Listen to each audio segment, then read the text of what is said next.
Hi all, welcome to my channel. SSC registration process నేను చాలా simple ప్రాసెస్లో మీకు చెప్తున్నాను.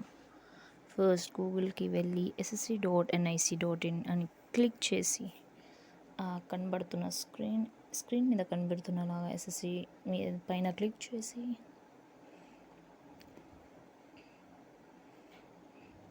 ఆల్రెడీ రిజిస్ట్రేషన్ చేసుకున్న వాళ్ళకి రిజిస్ట్రేషన్ నెంబర్ అండ్ పాస్వర్డ్ ఉంటుంది కాబట్టి పర్లేదు.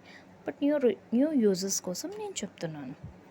అలా క్లిక్ చేశాక ఆ 3 లైన్స్ కనిపిస్తున్నాయి కదా, దానిపైన క్లిక్ చేయాలి.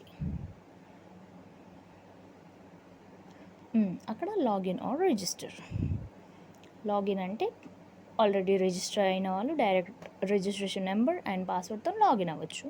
న్యూ యూజర్స్ కోసం నేను చెప్తున్నాను. అలా కనిపిస్తే అక్కడ new user or registered now అంటే రిజిస్టర్డ్ నౌ అని క్లిక్ చేయాలి.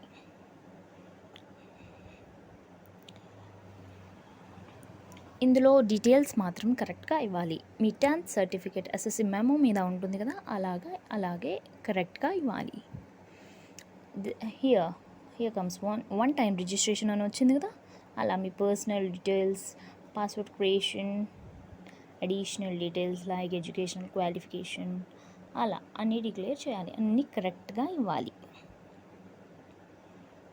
ఇప్పుడు కంటిన్యూ క్లిక్ చేయాలి. ఇది వెరీ సింపుల్ ప్రాసెస్. మీరు ఎక్కడ మీ సేవకి వెళ్ళాల్సిన అవసరం లేదు. ఫోన్లో కూడా చేసుకోవచ్చు. ఇక్కడ చూడండి, మీ పర్సనల్ ఆధార్ నెంబర్ అన్నీ మీ మొబైల్తో లింక్ అయి ఉంటాయి కాబట్టి మీకు ఓటీపీస్ మీకే వస్తాయి. ఇక్కడ మీ mother name, father name, education qualification,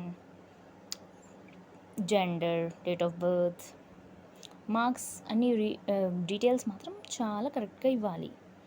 మళ్ళీ మిస్టేక్ వేస్తే చేంజ్ చేయడం చాలా కష్టం.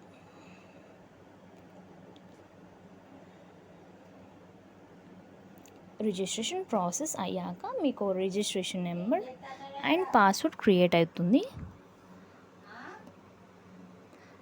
అయ్యాక ఆ రిజిస్ట్రేషన్ నెంబర్ అండ్ పాస్వర్డ్ మాత్రం కరెక్ట్గా ఉంచుకోవాలి. అది ఒక్కసారి ఉంటే ఎవ్రీ ఎస్ఎస్సి అప్లికేషన్ మీరు డైరెక్ట్గా అప్లై చేసుకోవచ్చు. ఆ వెబ్సైట్కి వెళ్ళి డైరెక్ట్గా అప్లై చేసుకుంటే అయిపోతుంది. మేల్కి మాత్రం 100 కట్టాలి, female are exempted from the fees.